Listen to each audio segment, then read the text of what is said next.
يحكى أن ملكا كان له وزير يردد دائما عبارة كله خير، وذات يوم قطع إصبع الملك، فقال له الوزير كله خير، فغضب الملك، فأين الخير في قطع إصبعه؟ وقرر حبس الوزير في زنزانة. ورغم ذلك قال الوزير مجددا كله خير.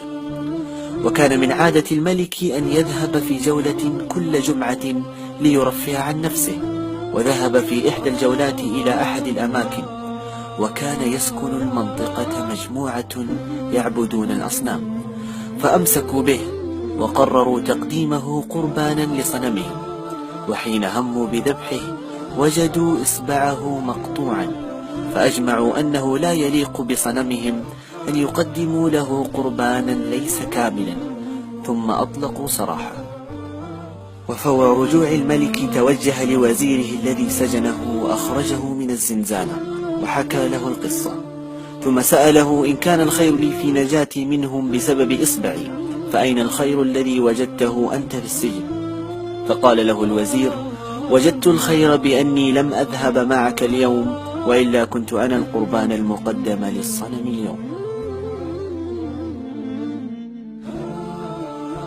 كله خير، هذه هي حياتنا، وهذه هي قصتنا، ونحن جميعا نمثل ذاك الملك، ونغضب حين نجد من يمثل الوزير.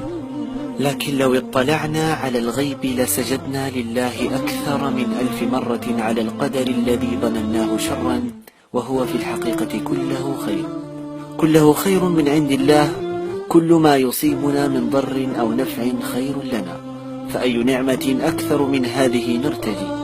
في حديث رسول الله صلى الله عليه وسلم وفيما معناه قال: عجبا لأمر المؤمن إن أمره كله خير، وليس ذاك لأحد إلا للمؤمن، إن أصابته سراء شكر فكان خيرا له، وإن أصابته ضراء صبر فكان خيرا له.